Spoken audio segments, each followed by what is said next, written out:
नमस्कार दोस्तों, एक और वीडियो में आपका स्वागत है। इस वीडियो में हम मिक्सचर एंड एलिगेशन के क्वेश्चन सॉल्व करेंगे। ये इसका पार्ट 3 है। आप जा करके पहले पार्ट 1 और पार्ट 2 देख लीजिए, जिससे कि आपको इसके क्वेश्चन काफ़ी बेहतर तरीके से समझ आ जाएंगे। तो चलिए वीडियो को शुरू करते हैं। पहला क्वेश्चन लिखा हुआ है, समान क्षमता वाले दो बर्तन में जूस और पानी क्रमशः 3:5 और 3:1 के अनुपात में है। तो पहले तो हम लिख लेते हैं, दो चीज़ें इसमें हैं, एक तो जूस है और दूसरा क्या है, पानी है। पहले बर्तन में इनका अनुपात दिया हुआ है 3:5 का, और दूसरे बर्तन में इनका अनुपात दिया हुआ है 3:1 का। ठीक है।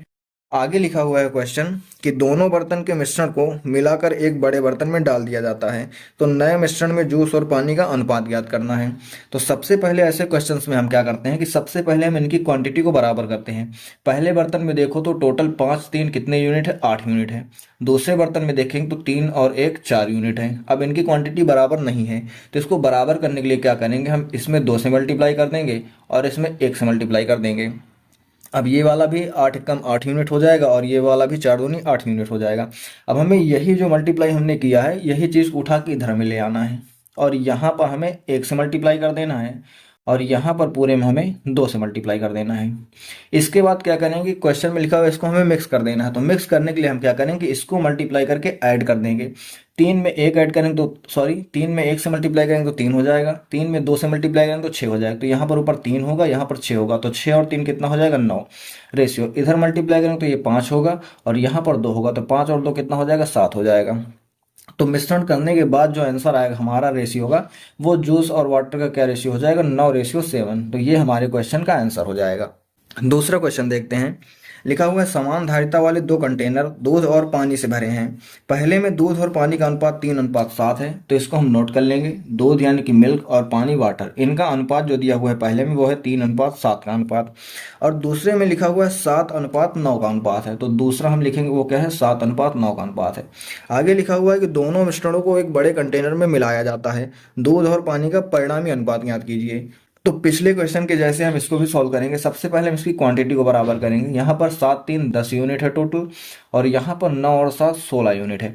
अब ये बराबर नहीं है, तो बराबर करने के लिए हम इसको एलसीएम के हम इसको एलसीएम के बराबर बनाएंगे। तो 10 और 16 का एलसीएम 80 होता है, तो 10 को 80 बनाने के लिए 8 से मल्टीप्लाई करेंगे, और 16 को 80 बनाने के लिए 5 से मल्टीप्लाई करेंगे। अब यही वैल्यू से हम इधर मल्टीप्लाई कर देंगे। यहाँ पर हम कितने से मल्टीप्लाई करेंगे, 8 से, और यहाँ पर कितने से मल्टीप्लाई करेंगे, हम 5 से। मल्टीप्लाई करने के बाद हमें ऐड कर देना है। तो यहाँ पर मल्टीप्लाई करेंगे तो ये 8 से 24 हो जाएगा, और इधर मल्टीप्लाई करेंगे तो ये 7 5 35 हो जाएगा। इन दोनों को ऐड करेंगे तो कितना हो जाएगा, 59। तो यानी कि मिल्क की वैल्यू कितनी आ जाएगी, 59। रेशियो इधर मल्टीप्लाई करेंगे तो 8 7 56 हो जाएगा, और इसको मल्टीप्लाई करेंगे तो 9 5 45 हो जाएगा। इसको अगर हम ऐड करेंगे तो हो जाएगा 101। तो इधर वाटर की वैल्यू कितनी आ जाएगी, 101 यूनिट। ये आ जाएगा हमारा आंसर। जो परिणामी अनुपात होगा वो 59:101 हो जाएगा। तीसरा क्वेश्चन देखते हैं। लिखा हुआ है, मिश्र धातु ए और बी में लेड और टिन का अनुपात क्रमशः 5:3 और 3:1 है। तो लेड और टिन दो चीजें दी हुई हैं। पहले में 5:3 का अनुपात है, और दूसरे में 3:1 का अनुपात है। और ये क्या है, मिश्र धातु ए है, और ये क्या है, मिश्र धातु बी है। आगे लिखा हुआ है, एक नए मिश्र धातु बनाने के लिए 80 किलोग्राम धातु ए और 100 किलोग्राम धातु बी को एक साथ मिलाया जाता है। नए मिश्र धातु में टिन की मात्रा ज्ञात करनी है। तो इसके दो मेथड है। पहले तो हम पिछला वाला मेथड बताते हैं जिससे हमने दो क्वेश्चन सॉल्व किए हैं। उसके लिए क्या करेंगे, सबसे पहले हम इसकी क्वांटिटी को बराबर करेंगे। यहाँ पर 5 और 3 8 यूनिट है, यहाँ पर 3 और 1 4 यूनिट है। इसको बराबर करने के लिए क्या करेंगे, ऊपर 1 से मल्टीप्लाई और नीचे 2 से मल्टीप्लाई। अब आगे क्वेश्चन में कहा गया कि मिश्र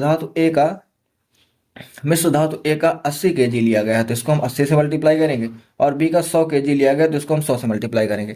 अब यहाँ पर थोड़ा हम इसको सिंप्लीफाई कर लेंगे। उसके लिए क्या करेंगे, अगर इसको हम 20 से काटते हैं तो 4 बार में, इसको 20 से काटते हैं तो 5 बार में, 2 से काटेंगे 1 बार में, 2 से काटेंगे 2 बार में। अब ऊपर पूरे में यहाँ कितना बच रहा है, 2, तो उसी से हम इधर मल्टीप्लाई कर देंगे। यहाँ पे मल्टीप्लाई कर देंगे 2 से, यहाँ पे बच रहा है 5, तो इधर मल्टीप्लाई कर देंगे हम कितने से, 5 से। मल्टीप्लाई करने के बाद में हमें ऐड करना है। ये 5 दूनी 10 हो जाएगा, और ये 5 दिया 15, तो 15 10 कितना हो जाएगा, 25। रेशियो इधर ये 6 हो जाएगा, और ये 5 हो जाएगा, तो 6 5 11 हो जाएगा। अब यहाँ पर आपको ध्यान समझना है, हमें टिन की वैल्यू बतानी है, यानी कि हमें 11 यूनिट की वैल्यू बतानी है।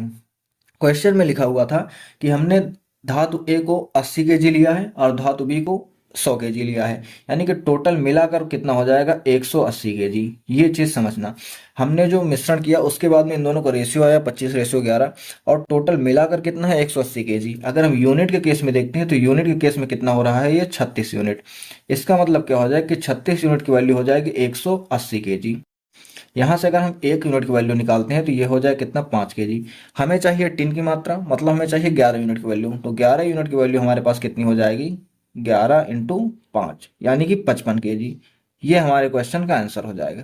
तीसरे क्वेश्चन को सॉल्व करने का हम दूसरा मेथड देखते हैं कि हम इसे कैसे सॉल्व करेंगे।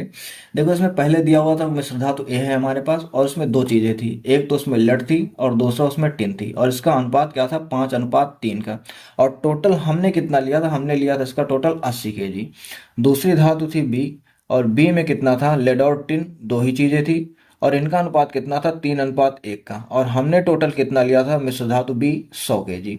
तो अब यहाँ पे समझो तो टोटल कितने यूनिट है, ये 8 यूनिट है। यहाँ पर टोटल कितने यूनिट है, 4 यूनिट है। तो 8 यूनिट है और हमने कितना लिया 80 केजी। तो इसका मतलब क्या हो जाए कि 8 यूनिट की वैल्यू कितनी हो जाएगी 80 केजी के बराबर। तो 1 यूनिट की वैल्यू यहाँ से कितनी आ जाएगी 10 केजी के बराबर।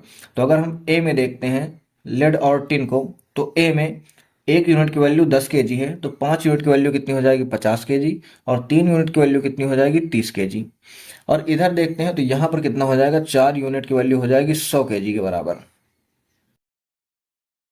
तो यहाँ से 1 यूनिट की वैल्यू कितनी आ जाएगी 25 केजी के बराबर। तो 1 यूनिट की वैल्यू अगर 25 केजी है तो 3 यूनिट की वैल्यू कितनी आ जाएगी 75 केजी। ये है बी का डाटा। और टिन के लिए अगर लिखेंगे तो 1 यूनिट की वैल्यू आ जाएगी 25 केजी। अगर इनको हम ऐड कर लेंगे तो ये कितना आ जाएगा 125 केजी और ये कितना आ जाएगा 55 केजी। हमसे क्वेश्चन में पूछा गया था कि मिश्रण करने के बाद में टिन की मात्रा कितनी होगी, तो टिन की मात्रा हमारे पास कितनी आ गई 55 केजी। ये हमारे क्वेश्चन का आंसर हो जाएगा। अगर वीडियो अच्छी लगी हो तो वीडियो को लाइक करके चैनल को सब्सक्राइब कीजिए और नेक्स्ट वीडियो आपको किस टॉपिक पर चाहिए ये हमें कमेंट करके जरूर बताइए।